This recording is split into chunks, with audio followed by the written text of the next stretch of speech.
Bagong update na naman sa ating dashboard. Nawala na ang See Insight at itong views na ang ipinalit. Yung ibang content creator kapag pinindot yan, makikita nila ang views, metrics at ang kanilang earnings.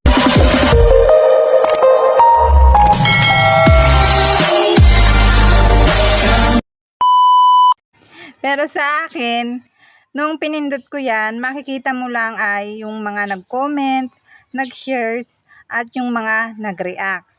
Yun lang. Pero yung earnings, hindi ko makita. Kahit may pumasok na earnings sa aking content, ay hindi ko makita kapag pinindot ko yan. Kasi sa ibang mga content creator, nakikita daw nila nila doon sa sa views, sa post natin.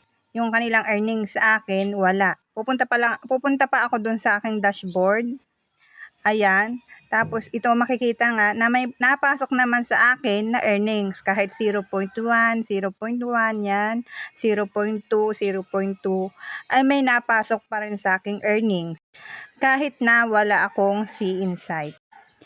At marami nag-comment dito sa aking YouTube channel na wala din silang See Insight.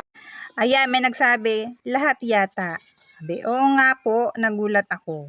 Yan, ang sabi, oo nga, ako din po. May nagsabi din same.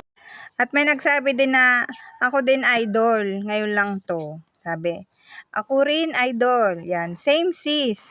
Ayan, same tayo sis. Kaya itong napansin kong comment na to eh. Sabi niya, same tayo sis. Kaya di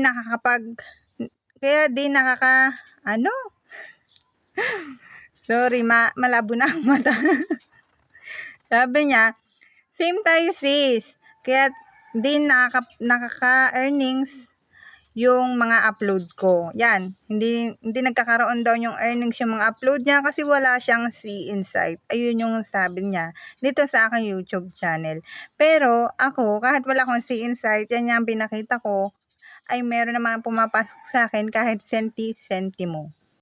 Kaya iba-iba tayo. Siguro depende yan sa kung naunang nag-update ang iyong dashboard.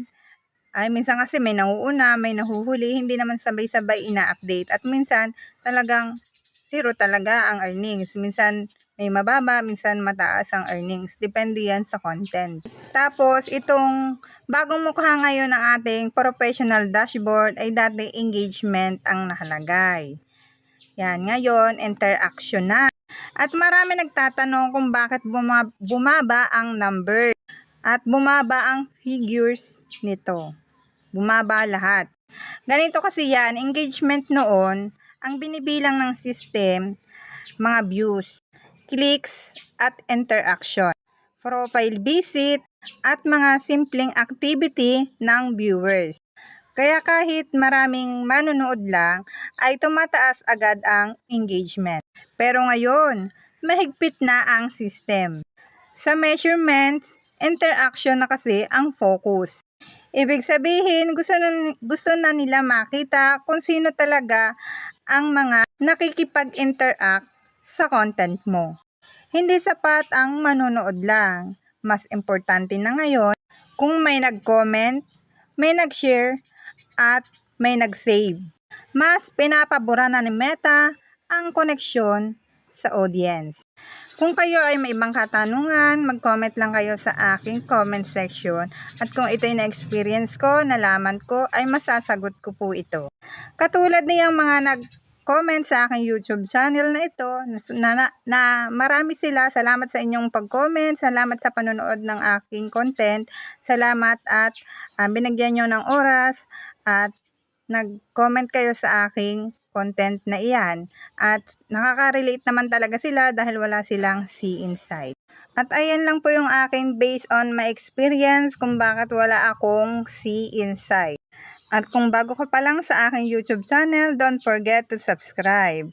At i-click mo na din ang notification bell para updated ka sa susunod kong i-upload. At dito sa aking Facebook account ay pwede mo din akong i-follow at marami ka din matututunan dito sa aking tips, advice, and tutorial.